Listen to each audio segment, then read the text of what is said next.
తెలంగాణ భవన్లో విద్యుత్ రంగంపై మాజీ మంత్రి హరీష్ రావు మాట్లాడుతున్నారు. లైవ్ లో చూద్దాం.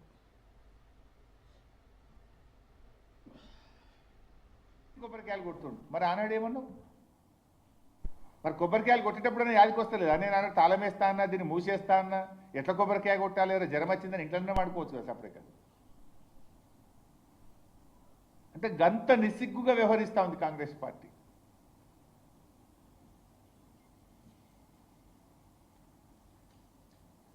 ఇవాళ గ్రీన్ పాలసీ ఇందాక నేను చెప్పిన, ఇందాక మక్తల్ది కూడా చూడండి, ఒక పత్రికలో వచ్చిన వార్త ఇది, తెరపైకి మక్తల్ థర్మల్ పవర్ ప్లాంట్. వాళ్ళు ఇంత స్పష్టంగా థర్మల్ అని చెప్పి ఇప్పుడేమో థర్మల్ మేము అనలేదు అని మాట మారుస్తారు. ఇక గ్రీన్ పాలసీ గాలికి పోయింది, కమిషన్ల కోసం కొత్త పాలసీ వచ్చింది. ఇప్పుడు ఇక 30%.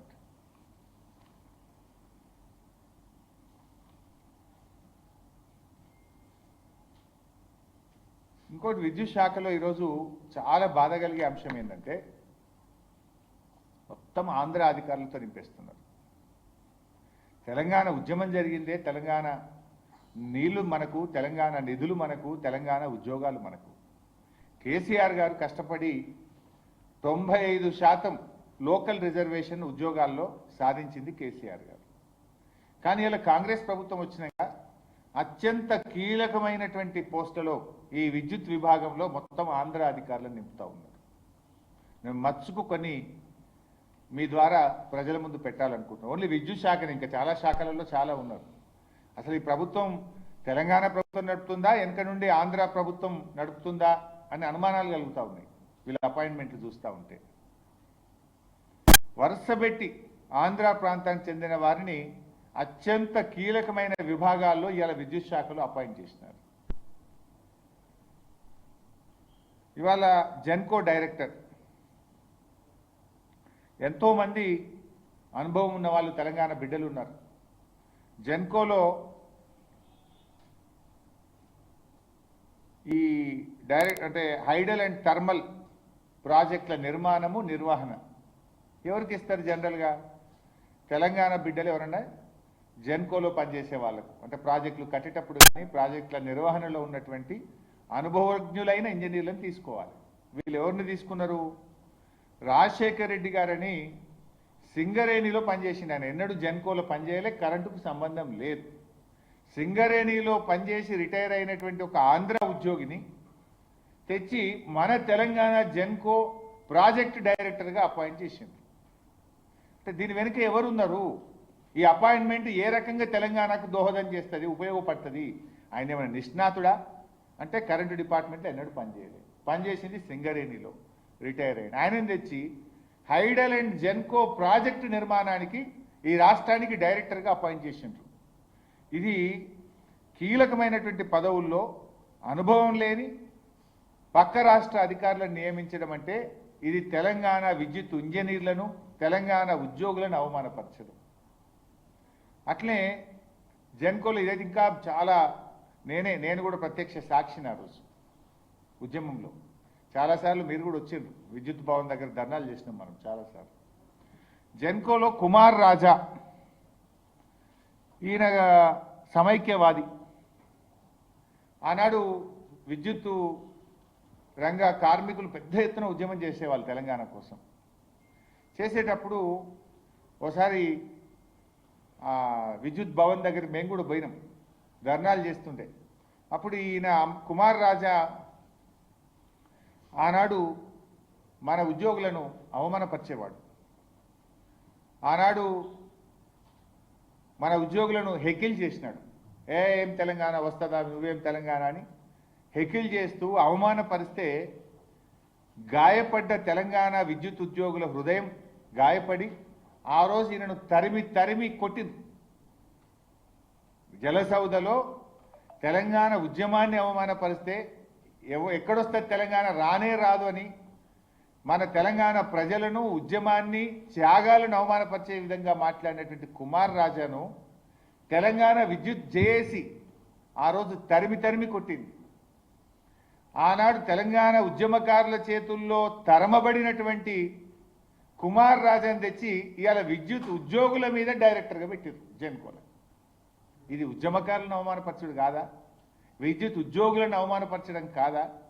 తెలంగాణ ద్రోహిని తెచ్చి తెలంగాణలో కూడా నౌకరిస్తాడా మిస్టర్? అంటే ఇక గురువే అట్లున్నాడు కనుక శిష్యులు కూడా గట్లే వేస్తారు. రేవంత్ రెడ్డి ఖుద్దు ద్రోహే కదా. రైఫిల్ రెడ్డి తుపాకీ పట్టుకొని బయలుదేరినాడు ఆ తెలంగాణ ఉద్యమకారుల మీద. ఇక గురువు ద్రోహి ఉన్నాడు కనుక ఇవాళ అపాయింట్మెంట్ కూడా ద్రోహులకే దక్కుతున్నాయి, తెలంగాణ ద్రోహులకు దక్కుతుంది. ఆ పాలన తెలంగాణ ద్రోహుల పాలన. ఇది ఏం పాలన ఇది? అట్లా ఇంకొక ఆయన శివాజీ, ఈయన మధ్యప్రదేశ్లో మైనింగ్ ఇంజనీర్గా పనిచేసింది. ఈయన మధ్యప్రదేశ్లో ఆంధ్ర ప్రాంత ఉద్యోగి.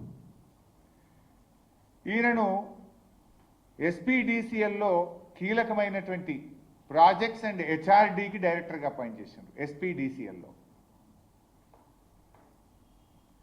ఇవాళ ఎస్పీడీసీఎల్లో ఈ శివాజీ గారిని ప్రాజెక్ట్స్ అండ్ హెచ్ఆర్డీకి డైరెక్టర్గా అపాయింట్ చేసిండ్రు.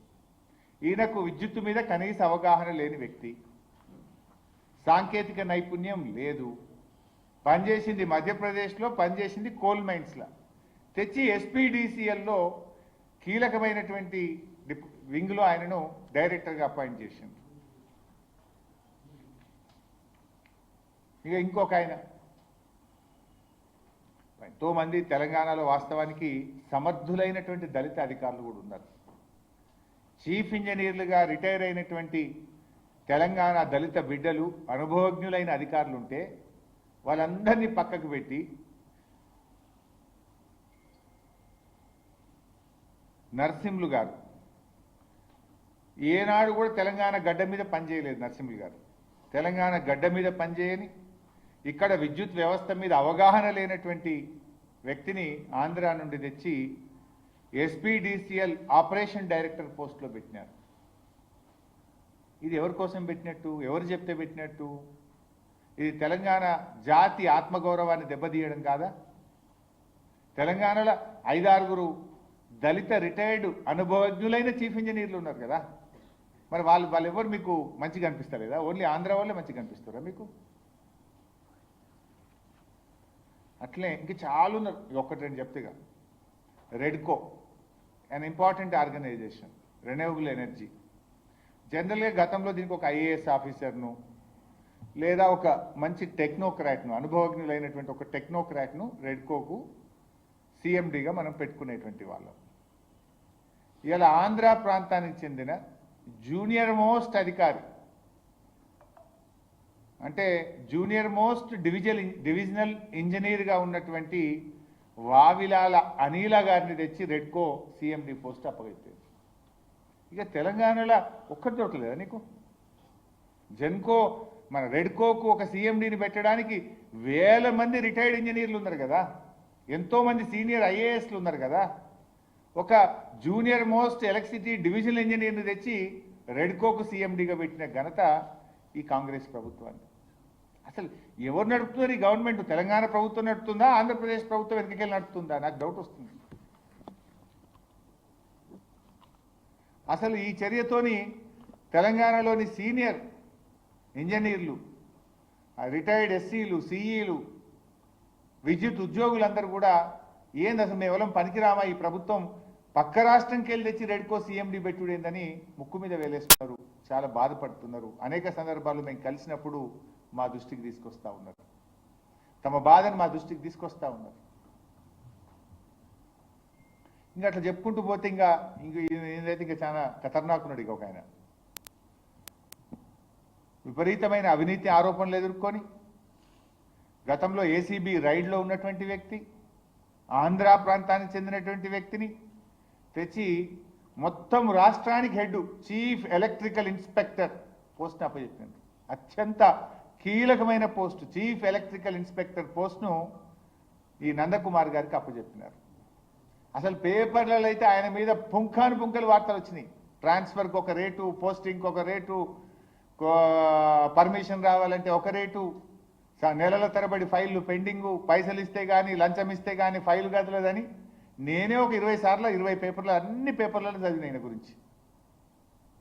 తెలంగాణలో చీఫ్ ఎలక్ట్రికల్ ఇన్స్పెక్టర్ పోస్టుకు మీకు ఒకరు దొరకలేరా? మీకు అవినీతి పరుడుగా ముద్రపడి ఏసీబీ రైడ్లో ఉన్న ఆంధ్ర ప్రాంతానికి చెందిన వ్యక్తే దొరికిండా రేవంత్ రెడ్డి గారు మీకు?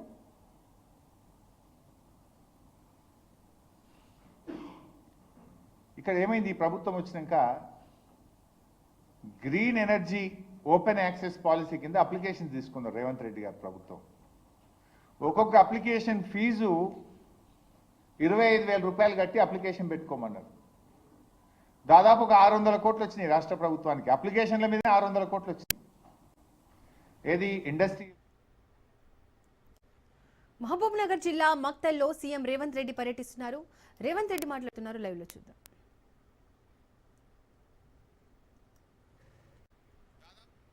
ఉన్న పెద్ద బండను బలగొట్టడానికి 12 కోట్ల రూపాయలు మనకి ఇవ్వలే. మన ప్రాజెక్టులు, మన సంగమండ ప్రాంతం, ఒక కోయిల్ సాగర్ కావచ్చు, ఒక నెట్టంపాడు కావచ్చు, ఒక జూరాల కావచ్చు, ఒక కల్వకుర్తి ఎత్తిపోతలు కావచ్చు, ఒక పాలమూరు రంగారెడ్డి ప్రాజెక్టు కావచ్చు, మన సాగునీరు, మన తాగునీరు కోసం ఏనాడు వాళ్ళు తాపత్రయపడలేదు, ఏనాడు మన సమస్యల్ని పరిష్కరించడానికి ప్రయత్నం చేయలేదు. అందుకే అన్ని ఆలోచన చేసి ఇక వాడికో వీడికో పెత్తనం ఇచ్చి ఈరోజు వాళ్ళని అడుక్కునే పరిస్థితి కాదు. మా బిడ్డ మా ఓడే ఈ తెలంగాణలో పెత్తనం ఉండాలి, మట్టి పనికి పోయినా ఇంటోడే పోవాలని పెద్దోళ్ళు ఎట్లయితే అన్నారో, ఇవాళ మట్టి పని పార పని చేసే మన పాలమూరు ప్రజలు ఈనాడు పాలమూరు బిడ్డనే ఆశీర్వదించి తెలంగాణలో అధికారాన్ని కట్టబెట్టారు. అందుకే ఇవాళ మా పెద్దలు దామోదర్ రాజనరసింహ గారి సహకారంతో, మా మిత్రులు కోమటిరెడ్డి వెంకటరెడ్డి గారి సహకారంతో ఈనాడు కల్వకుర్తి ప్రాజెక్టులను పూర్తి చేసుకోవడమే కాదు, పాలమూరు రంగారెడ్డి ఎత్తిపోతల ప్రాజెక్టులో భాగంగా మా అనిరుద్ధ్ రెడ్డి ఎన్నాళ్ళ నుంచో మా ప్రాజెక్టుకు R&R సరైన న్యాయం జరగలే. న్యాయం జరగాలి అని అంటే ఈనాడు ఆ ప్రాజెక్టుకు సంబంధించిన R&R నిధులు 100% మంజూరు చేసి ఈ రోజు ఆ ప్రాజెక్టును పూర్తి చేసుకోవడానికి మనం అడుగులు వేస్తున్నాం. అదేవిధంగా ఉమ్మడి రాష్ట్రంలో మనమందరం ఆనాడు చిట్టం నర్సిరెడ్డి గారు ప్రారంభించిన మక్తల్ నారాయణపేట కొడంగల్ ప్రాజెక్టును ఉమ్మడి రాష్ట్రంలో నేను మంజూరు చేయించుకొస్తే ఆనాటి ప్రభుత్వం 10 సంవత్సరాలు ఆ ప్రాజెక్టును, ఆ జీవోలను తొక్కిపెట్టి మన నోట్లో మట్టి కొట్టిండ్రు. ఎన్నోసార్లు అడిగినాం. ఈ ప్రాంతంలో చాలా మంది రైతులు నారాయణపేట కొడంగల్ ఎత్తిపోతల పథకానికి 69 జీవో సాధన సమితి ఏర్పాటు చేసుకొని గ్రామ గ్రామాన గల్లీ గల్లీ తిరిగి గొంతెత్తి మాట్లాడారు. కానీ 10 సంవత్సరాలు మన బాధ విన్నోడు లేడు, మన బాధని అర్థం చేసుకున్నోడు లేడు. మళ్ళా 10 ఏళ్ళు నిర్లక్ష్యానికి లోనైన నారాయణపేట కొడంగల్ ఎత్తిపోతల పథకాన్ని ప్రజా ప్రభుత్వం వచ్చిన ఎంబడే పనులు ప్రారంభించాలని టెండర్లకు అనుమతులు ఇచ్చి, టెండర్లు పిలిస్తే కుట్రలు చేసి కోర్టులో కేసేసి సంవత్సరన్నర ప్రాజెక్టును ఆపిను. ఈ ప్రాంత రైతులు మా భూమికి 14 లక్షలు ఇస్తే సరిపోదు, మాకు కొంచెం ఎక్కువ ఇవ్వండి, మీ సహకారం ఉండాలి అని మిత్రులు సిఆర్ దగ్గరికి పోతే సిఆర్ వచ్చి నాకు కలిసిండు. అన్న రైతులు బాధపడుతున్నారు, మా రైతులకు కష్టంగా ఉన్నది, జర తక్కువ అవుతున్నది, ఎట్లన్నా ఏమన్నా చెయ్యాలని. నేను ఒక మాట చెప్పిన మంత్రికి, సిఆర్ పోయి రైతులతోనే మాట్లాడు, అడుగు వాళ్ళని, ఏమడుగుతారో చెప్పమని. అడిగింది ఇద్దామని చెప్పిన. అన్న 19-20 లక్షలు ఇస్తే చాలన్నారు. 19 కాదు, ఎకరాకి 20 లక్షల ప్రకారం ఇద్దాము, ఏ రైతు కూడా నష్టం జరగనియొద్దు అంటే మా శ్రీహరి గారు పోయి రైతులతో కూర్చొని మాట్లాడి 96% రైతులను ఒప్పించి భారతదేశ చరిత్రలోనే సొంత భూమిని కన్న తల్లిలాగా భావించే మా రైతులు 96% మేము భూమి ఇస్తున్నామని సంతకాలు పెట్టి కాగితాలు ఇస్తే మొన్నటి కేబినెట్లో ఎకరాకి 20 లక్షల రూపాయల రక ఇవాళ నష్టపరిహారం మక్తల్ నారాయణపేట కొడంగల్ ప్రాజెక్టుకు మనం మంజూరు చేసుకున్నాం. దాదాపుగా 5,000 కోట్ల రూపాయలతోటి 1,15,000 ఎకరాలకు కృష్ణానదిలో నికర జలాలను వాడుకొని మన పక్క నుంచే నీళ్లు పోతున్నా మన భూములు ఎడారిగా మారి ఎండిపోతుంటే ఈ 75 సంవత్సరాల ప్రజాస్వామ్యంలో మనకు నీళ్ళు ఇవ్వాలన్న ఆలోచన చేయలే. అందుకే ఈనాడు రైతులను కష్టపెట్టకుండా రైతులకు నష్ట పరిహారాన్ని వాళ్ళు అడిగినంత ఇచ్చి ఈనాడు భూసేకరణ చేసి పనులు ప్రారంభించుకుంటున్నాం. నాకు నిజంగా జీవితంలో ఒక గొప్ప సంతోషకరమైన వార్త, మక్తల్ నారాయణపేట కొడంగల్ ఎత్తిపోతల పథకాన్ని ఇక పనులు మొదలు పెట్టుకోబోతున్నాం. నేను మా రైతాంగ సోదరులకు ఒక మాట చెప్పదలుచుకున్నా. కుట్రలు చేసేటోడు ఉంటాడు, కాళ్ళలో కట్టెలు పెట్టేటోడు ఉంటాడు, నల్లి కుట్లోళ్ళు ఉంటారు, నల్లి కుట్టినట్టే కుట్టి మంచంలో దాచుకుంటారు. మనం ఇప్పుడు గిన చేసుకోకపోతే ఇక జీవితంలో ఎన్నడూ రాదు. 2014 నాడు వచ్చిన 69 జీవో 2024 వరకు అది ఎక్కడనో పాతాళానికి తొక్కివేయబడ్డది. మళ్ళీ మనకు అవకాశం వస్తేనే తెర మీదకి వచ్చింది. ఈనాడు 69 జీవో ద్వారా మక్తల్ నారాయణపేట కొడంగల్ నియోజకవర్గానికి నీళ్లు తెచ్చుకునే అవకాశం వచ్చింది. నేను చెప్తున్న దండు కట్టండి, గుంపు కట్టండి, ఎంబడుండి పని చేపించుకోండి. ఎవడైనా కాంట్రాక్టర్ అధికారు రాత్రి పగలు రోజుకి 24 గంటలు 2 సంవత్సరాలలో ఈ ప్రాజెక్టును పూర్తి చేయకపోతే ఈపు విమాన మోత మోగుతుందని మా యువకులు దండు కట్టి మక్తల్ నారాయణపేట కొడంగల్ ప్రాజెక్టును పూర్తి చేయించుకోండి. ఏ రాత్రి అయినా ఎన్ని కోట్ల రూపాయలైనా ఈ ప్రాజెక్టును పూర్తి చేయడానికి మీ సోదరుడు, మీ కుటుంబ సభ్యుడు, మీ పాలమూరు బిడ్డ తెలంగాణ రాష్ట్రానికి ముఖ్యమంత్రి ఉన్నాడు. వడ్డించేది నేనే. ఏ వరుసలో కూర్చున్నా మీరు ఆశించినంత వడ్డించే బాధ్యత నాది. ఈ ప్రాంతాన్ని పైరు పంటలతో పండించే బాధ్యత నాది.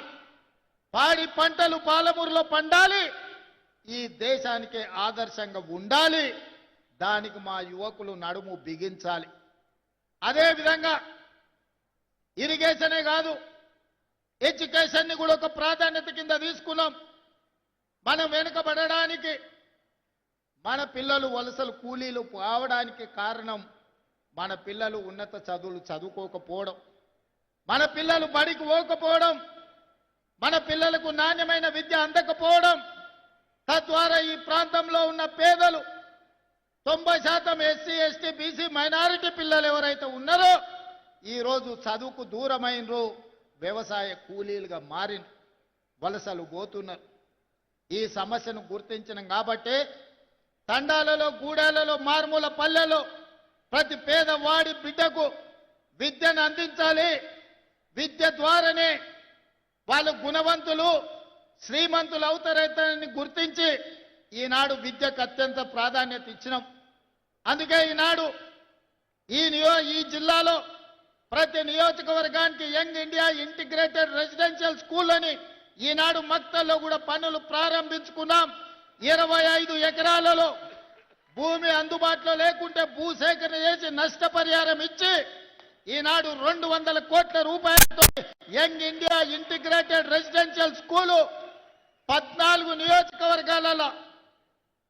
ఇద్దరు మనవాళ్ళు గెలవకపోయినా వాళ్ళు కూడా మనవాళ్లే, మన సోదరులే, మన పాలమూరు బిడ్డలే అని ఆనాడు 2 ఇతర పార్టీ వాళ్ళు గెలిచినా అందరికీ young India integrated residential schools 14 ఇవ్వాలి.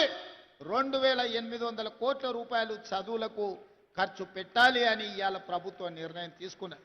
వివక్ష చూపియలే, పార్టీల గురించి ఆలోచన చేయలే, ఎజెండాలు పట్టుకొని తిరగలే.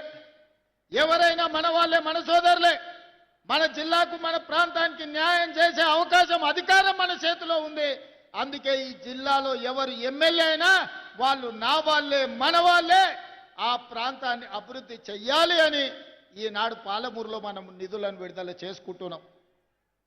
మా మిత్రులు ఎన్ఎం శ్రీనివాసరెడ్డి అడిగాడు, ఐఐటి బాసరా ఆదిలాబాద్లో ఉంది. మరి వెనకబడ్డ మన జిల్లాలో ఐఐటి పిల్లలు చదువుకోవాలి కదా, ఆ పిల్లలు ఎట్లా చదువుకుంటారు? మరి చదువుకున్నాడు కాబట్టి ఎన్ఎం శ్రీనివాసరెడ్డి వచ్చి అడిగాడు ఐఐటి కావాలని. ఎంబడే కొత్తగా ఐఐటి మంజూరు చేసి జడ్చర్ల, దేవరకద్ర, మహబూబ్నగర్ మధ్యలో ఈనాడు ఐఐటిని మనం ప్రారంభించుకున్నామంటే గ్రామీణ ప్రాంతాలలో ఉన్న రైతు బిడ్డలు ఐఐటి చదవాలి, ఐటీ నిపుణులై అమెరికాకి వెళ్ళాలి, సిలికాన్ వ్యాలీని ఏలాలి. ఈనాడు తెలంగాణ రాష్ట్రానికే కాదు దేశ అభివృద్ధిలో వాళ్ళు భాగస్వాములు కావాలని ఇవాళ ఐఐటి ఇచ్చుకున్నాం. పాలమూరు యూనివర్సిటీలో లా కాలేజ్ కానీ ఇంజనీరింగ్ కాలేజ్ కానీ ఇతర కాలేజీలు లేవని మన ఒబేదుల్లా కోత్వాల్ ఎన్ఎన్ శ్రీనివాసరెడ్డి గారు చెబితే పాలమూరు యూనివర్సిటీలో కావాల్సిన కోర్సులు కాలేజీలు అన్ని కూడా ఈరోజు మనం మంజూరు చేసుకున్నాం. మిత్రులారా, ఇవన్నీ ఎలా సాధ్యమైనాయి? ఇవన్నీ సాధ్యమైనాయి అంటే నిండు మనసుతో మీరు ఆశీర్వదించింది కాబట్టి ఇరిగేషన్ అండ్ ఎడ్యుకేషన్ కి మొదటి ప్రాధాన్యత ఇచ్చి పాలమూరు జిల్లానే ఈ రాష్ట్రానికి దేశానికి ఆదర్శంగా ఉండాలి అని ఇవాళ మనం అందరం ఈ కార్యక్రమాలు చేసుకుంటున్నాం. రాజకీయంగా తీసుకోండి, ఇవాళ సీతక్క చైర్పర్సన్ అయినా, జూపల్లి గారి మంత్రి అయినా, శ్రీహరి మంత్రి అయినా, నేను ముఖ్యమంత్రి అయినా మీరు అండగా ఉండబట్టే ఇవాళ ఈ జిల్లాకి ఇన్ని పదవులు వచ్చినాయి. ఇవాళ మీరందరూ ఆశీర్వదించబట్టే మన ఆత్మ గౌరవంతో పాలమూరు జిల్లా తలెత్తుకొని నిలబడే పరిస్థితి రాష్ట్రంలో వచ్చింది. అదేవిధంగా ఈనాడు విద్య విషయంలో కానీ సాగునీటి ప్రాజెక్టుల విషయంలోనే కాదు, మా అక్క లీడుండ్రు, మా అక్కలతో చేసేపు మాట్లాడుతానే, మీతో మళ్ళీ మాట్లాడతా.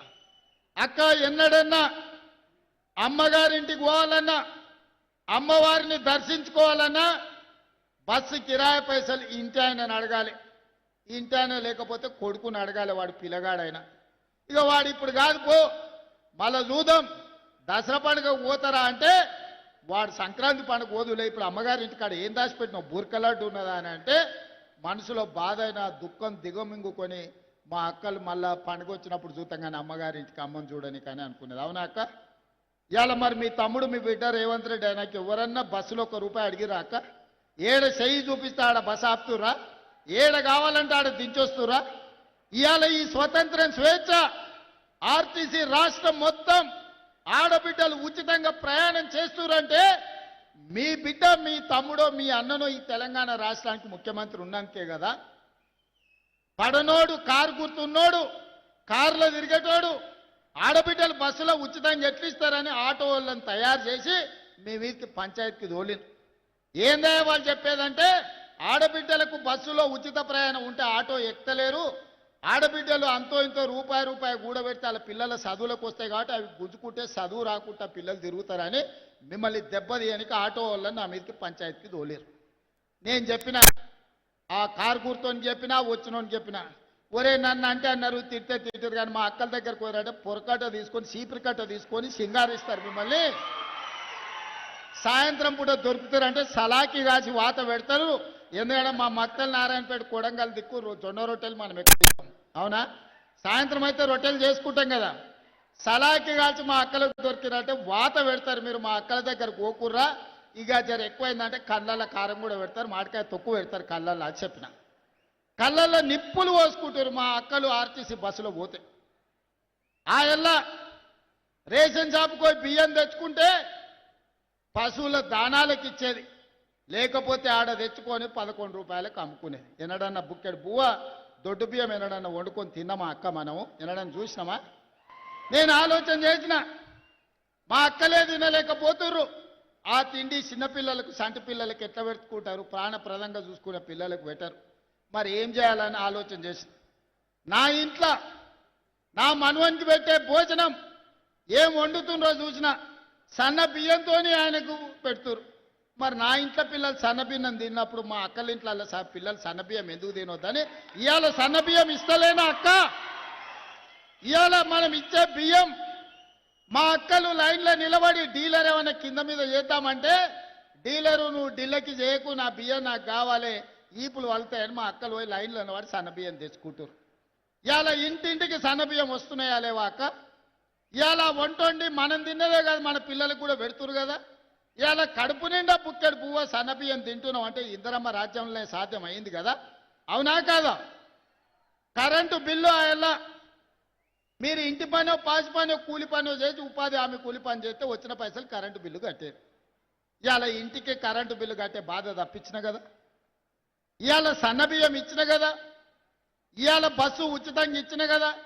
గా నారాయణపేటలో మా అక్కలు తెలుగు కల్లోలు సంఘం సభ్యులందరూ కలిసి, సార్ మేము కూడా వ్యాపారం చేస్తాం, మాకు పెట్రోల్ బంక్ ఇస్తావా లేదా అన్నారు. పెట్రోల్ బంక్ ఇస్తే ఇవాళ మా ఆడబిడ్డలు పెట్రోల్ బంక్ నడుపుకుంటారు కదా. ఉచితంగా ఆర్టీసీ బస్సే కాదు, బస్సులనే కొని ఆర్టీసీకి 1000 బస్సులు కిరాయికి పెట్టారు మా అక్కలు. ఇవాళ బస్సు ఓనర్లైన బస్సులో ఉచిత ప్రయాణం కాదు, మా ఆడబిడ్డలు ఆర్టీసీ ఓనర్ బస్సులకు ఓనర్లు అయింది. అదానీ అంబానీలు ఉత్పత్తి చేసే సోలార్ విద్యుత్తు ఇవాళ 1000 మెగావాట్లు మా ఆడబిడ్డలకి ఇస్తే అదానీ అంబానీలతో పోటీ పడుతున్నారు. హైటెక్ సిటీ పక్కన ఐటీ కంపెనీలు హైటెక్ సిటీ అని చెప్తుంటే గా పక్కనే 3.5 ఎకరాలలో 150 షాపులు మా స్వయం సహాయక సంఘాలు వాళ్ళు ఉత్పత్తి చేసిన వస్తువులు ఇవాళ అక్కడ పెట్టి ప్రపంచానికి అమ్ముకునే స్థాయికి ఇవాళ మా ఆడబిడ్డలు వచ్చారు. రేపో మాపో మీరు తయారు చేసే వస్తువులు అమెజాన్లో ఆన్లైన్లో అమెరికాలో ఉన్నోళ్ళు కూడా కొనుక్కునేటట్టు రేపో మాపో మన ప్రభుత్వం చేయబోతుంది. ఇవన్నీ ఎందుకైనా అక్క 2 ఏళ్ల కింద మన పిల్లగాడే అని మీరు ఒక్క ఓటేస్తే ఆ ఓటు అభయ హస్తమై ఇవాళ సన్నబియ్యం తెచ్చినాయి, ఇవాళ ఉచిత విద్యుత్ తెచ్చింది, ఆర్టీసీ బస్సులో ఉచిత ప్రయాణం తెచ్చింది, పాలమూరు రంగారెడ్డి ఎత్తిపోతలకు నిధులు వచ్చినాయి, మక్తల్ నారాయణపేట కొడంగల్కు నిధులు వచ్చినాయి, సంగంబండ బండ వలగొట్టింది. ఇవాళ మన విద్యుత్ వ్యాపారం వచ్చింది, మా అక్కలకు పెట్రోల్ బంకు వ్యాపారం వచ్చింది. 0 వడ్డీ మీద 27,000 కోట్ల రూపాయలు ఇవాళ మా అక్కల చేతుల నగదు గలగలలాడుతుంది. ఇవన్నీ మీరు ఒక్క ఓటేస్తే, ఒక్కసారి మీరు ఆశీర్వదిస్తే ఇవన్నీ సాధ్యమైనవి. ఈ విధంగా మన రాష్ట్రాన్ని మన జీవితాలను మార్చుకొని అభివృద్ధి పదం వైపు నడిపించడానికి మీరిచ్చిన ఓటే ఆయుధమై ఈరోజు మన జీవితాలలో వెలుగులు నింపే పరిస్థితులు వచ్చినాయి. అందుకే అండగా నిలబడ్డ ఈ జిల్లాను అన్ని రకాలుగా అభివృద్ధి చేసుకోవాలి. 10 ఏళ్ళు మనం ఉంటే ఈ ప్రభుత్వం అన్ని పథకాలు పూర్తి చేస్తుందని ఇవాళ ఆలోచన చేసుకొని మీ దగ్గరకు వచ్చిన. ఇవాళ మీరు ఆలోచన చేయండి. ఏదైనా చిన్నది పెద్దది ఎన్నడైనా తప్పు జరిగితే మనం ఉరికేటోళ్లను బోర్ల పడ్డట్టు అవుతుంది. ఇవాళ కుట్రలు చేసేటోళ్ళు ఉంటారు, జోలి చెప్పేటోళ్ళు ఉంటారు. మా దామాన్ని ఉన్నాడు ఈడ, నాకు తెలిసి మా మాదిగ సోదరులు చాలా మంది ఉండొచ్చు. మా సోదరులు 35 ఏళ్ల నుంచి వర్గీకరణ కోసం ప్రాణాలు ఇచ్చిండ్రు, కొట్లాడిండ్రు, 1000 ధర్నాలు చేసిండ్రు, పరేడ్ గ్రౌండ్లో లక్షల మంది కవాతు చేసిండ్రు. అయినా మీ సమస్య పరిష్కారం కాలే. కానీ మీ సోదరుడు ముఖ్యమంత్రి అయిన తర్వాత సుప్రీంకోర్టు ఆదేశాలు ఇస్తే తిరగక ముందే తిరిగి చూసే లోపలనే మాదిగ ఉపకులాల వర్గీకరణ చేసి ఏళ్ల కొద్ది ఉన్న మీ సమస్యను పంచాయతీని దెంపి ఇవాళ వర్గీకరణ అమలు చేసి మాదిగల మధ్యలో ఉన్న పంచాయతీని శాశ్వతంగా తొలగించిన. మళ్ళా ఇవాళ మీరు కలిసిమెలిసి ఉండే వాతావరణం తెచ్చినప్పుడు కొందరికి బాధ ఉండొచ్చు, కానీ పంచాయతీ తెగింది కాబట్టి మళ్ళీ మీరు కలిసిమెలిసి బతికే పరిస్థితి వచ్చింది. కులగణన బీసీలు ఎంతమంది ఉన్నారో ఎవరికి లెక్క తెలియదు. గొర్రెకుంది, బర్రెకుంది, చేపలకు కూడా లెక్కుంది. కేసీఆర్ గొర్రెలు ఎన్నో కోట్లు ఉన్నాయని చెప్పిండు, చేప పిల్లలు ఎన్నో ఇడిసిన దాంట్లోకి లెక్కలు చెప్పిండు, ఏర్కలోళ్ళ దగ్గర పందులకు కూడా లెక్కలు చెప్పిండు. కానీ మా బీసీలు ఎంతమంది ఉన్నాయంటే లెక్కలేదని అన్నాడు. దుర్మార్గంగా ఈ విధంగా 100 ఏళ్ల నుంచి మా బీసీల లెక్కలు తేలకపోతే, బీసీలే కాదు 100 ఏళ్ల నుంచి లెక్క పెట్టకపోతే ప్రతి కులాన్ని లెక్క కట్టి లెక్కలు తేల్చి ఇవాళ బీసీలు 56% ఉన్నారని లెక్క తేల్చి ఈ దేశానికే ప్రపంచానికే 100 సంవత్సరాల నుంచి చిక్కుముడిగా ఉన్న కులాల కులాల లెక్కలు తేల్చి ఇవాళ మన ప్రభుత్వం ఈ పనులు చేసింది. మరి నేను అడుగుతున్న వీడికి వచ్చిన మా సోదరులు, మాదిగా పంచాయతీ ఎంచుతుంది, బలైన వర్గాల లెక్కలు తేలిస్తే, ఆడబిడ్డలకు ఆర్టీసీ బస్సులో ఉచిత ప్రయాణం ఇస్తే, వాళ్ళ పిల్లలకు సన్న బియ్యంతో బుక్కడు బువ్వ పెడితే, వాళ్ళ ఇంట్లో విద్యుత్తు వెలుగులు ఇస్తే, రైతులకు 25,35,000 మంది రైతులకు 21,653 కోట్ల రూపాయల రైతు రుణమాఫీ చేస్తే, ఇవాళ రైతు భరోసా పేరు మీద సంవత్సరానికి ఎకరాకు 12,000 కోట్ల రూపాయలు, 12,000 రూపాయలు ఈనాడు మనము 1,04,000 కోట్లు ఈ 2 సంవత్సరాల రైతుల కోసం మనం ఖర్చు పెడితే, ఇవన్నీ ఎట్లా సాధ్యమైన సోదరులారా? రూపాయి కూడబెట్టి సంక్షేమంలో ఇరుక్కుపోయిన రాష్ట్రాన్ని సరైన దిశగా నడిపించడానికి నిరంతరం పనిచేసినాం. ఈ వేగంతో ఉన్న కష్టాలను అధిగమించుకుంటూ గ్రామాలలో మనం చూస్తాం. ఉన్న పలంగా తండ్రి వ్యసనాలకు బానిసై ఓ పక్కన పత్తాలాడి ఓ పక్కన మందు తాగి ఉన్న ఆస్తులమ్మి ఏడ దొరికిన కాడాల అప్పు తెలిసి సంసారం జడగొడితే పెద్ద కొడుకు బాధ్యత తీసుకొని తండ్రి చేసిన అప్పులన్నీ కట్టి ఊర్లో పోయిన ఇజ్జత్తు నిలబెట్టుకోనికే ఊర్లలో ఇంటి పెద్ద కొడుకు ప్రయత్నం చేస్తాడు.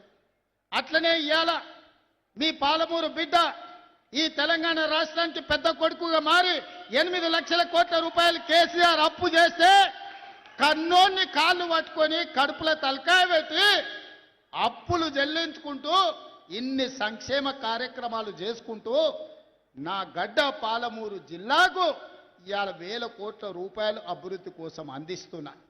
ఇవన్నీ కూడా దేవుడు ఆశీర్వదించి నాకు ఒక అవకాశం ఇచ్చాడు. ఈ పాలమూరు జిల్లాకు ఈ పేదలకు సేవలు చేయడానికి, ఈ చదువుకునే పిల్లలకు చదువు చెప్పాలని, వ్యవసాయం చేసే రైతులను ఆదుకోవాలని ఆత్మగౌరవంతో మా ఆడబిడ్డలను బ్రతికే విధంగా ఈనాడు మనం కార్యక్రమాలను తీసుకోమని, ఇలాంటి కార్యక్రమాలన్నీ కూడా ఈనాడు మనం చేసుకుంటున్నాం.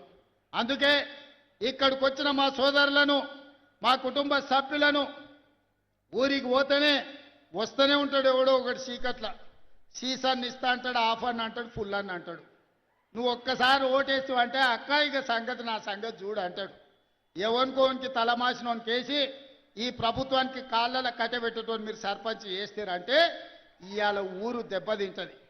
ఇవాళ మంచోనికి మీ పిల్లగానికి పెత్తనం ఇచ్చింది కాబట్టి రాష్ట్రాన్ని ఒక దారిలో పెట్టి ఈ రాష్ట్రాన్ని అభివృద్ధి పదం వైపు నడిపించాలని రేపు 8-9 తారీఖుల్లో తెలంగాణ రైజింగ్ అని ఒక గ్లోబల్ సమ్మిట్ పెట్టి ప్రపంచంలో ఉండే పెద్ద పెద్ద బడా పారిశ్రామికవేత్తలను, మేధావులను రప్పించి మా తెలంగాణ ఎంత గొప్పగా ఉన్నదో, మా నగరం ఎంత బ్రహ్మాండమైన నగరమో, మా పల్లెలు ఎంత ప్రశాంతమైన వాతావరణంలో ఉన్నాయో, వ్యవసాయ రంగంలో పెట్టుబడులు పెట్టండి, పరిశ్రమల రంగంలో పెట్టుబడులు పెట్టండి, సేవా రంగంలో పెట్టుబడులు పెట్టండి. లక్షలాది మంది మా తెలంగాణ యువత ఈనాడు చదువుకొని మేధావులుగా ఉన్నారు. మేము మా మేధా సంపత్తితోని మీ పరిశ్రమలను పెంచుతాం, మీ ఉత్పత్తులను పెంచుతాం, మీ ఆదాయాన్ని పెంచుతాం, మీ పరిశ్రమలను లాభాలలో నడుపుతామని చెప్పి 8-9 తారీఖు నాడు మనం ఒక పెద్ద గ్లోబల్ సమ్మిట్ను ఈరోజు మనం పెట్టుకుంటున్నాం. మరి ఇన్ని రకాలుగా మనం ముందుకెళ్తుంటే, ఇన్ని రకాలుగా ప్రపంచానికే ఆదర్శంగా నిలబడి 2034 నాటికి $1 ట్రిలియన్ ఎకానమీగా, 2047లో $3 ట్రిలియన్ ఎకానమీగా ప్రపంచంలోనే గొప్ప రాష్ట్రంగా మనం రాణించాలనుకుంటున్నాం. ఇదంతా బానే ఉంది. ఊరు గెలిచినాం, రచ్చ గెలిచాలి కదా. మన సొంత ఊరిలో మన సర్పంచ్ ఈరోజు మీరు ఒక ముఖ్యమంత్రిగా ఒక్క ఓటేస్తే ఈరోజు మన సమస్యలు తీరినాయి. మరి మీరు గ్రామాలలో వేసే ఓటు ఆలోచన చేయండి. వాడు తాడు బొంగరం లేనోడైతే, వాడి ప్రభుత్వానికి కాళ్ళల్లో కట్టెబెట్టేటోడైతే, వాడు నల్లికుట్లోడై నల్లిలాక రోజు మనల్ని గుట్టుకుట్ట తిరిగితే మన గ్రామం అభివృద్ధి చెందుతుందా ఆలోచన చేయండి. మన గ్రామం అభివృద్ధి చెందాలంటే మిత్రుడు శ్రీహరి దగ్గరికి వెళ్ళి అన్నా నా ఊరికి రోడ్డు కావాలని అడిగేటోడు కావాలి, మా ఊరికి తాగనీకే నీళ్లు కావాలి, మా ఊరికి గుడి కావాలి, మా ఊరికి బడి కావాలి, మా ఊరికి కరెంటు కావాలని మంత్రి దగ్గరికి, ఎమ్మెల్యే దగ్గరికి పోయి అడిగేటోడు కావాలి. దామోదర్ రాజనరసింహ దగ్గర పోయి కూర్చొని అన్నా మా ముఖ్యమంత్రి మా అన్న మా ప్రాంతానికి నీళ్లు నిధులు ఇవ్వమని అడిగేటోడు కావాలి. జూపల్లి కృష్ణారావును కలిసి మాకేం కావాలనో అడగాలి, వెంకటరెడ్డి దగ్గరకు పోయి రోడ్లు అడగాలి. మరి మీరు గట్లాంటోని ఎన్నుకుంటారా, వాళ్ళు కనిపించగానే కాళ్ళలో కట్టెబెట్టేటోని ఎన్నుకుంటారా? మీరు ఆలోచన చేయరు, మంచి ఆలోచన చేయరు. మన జిల్లాకు అవకాశం వచ్చింది, మనందరం ఒక్క తాటి మీద నిలబడదాం.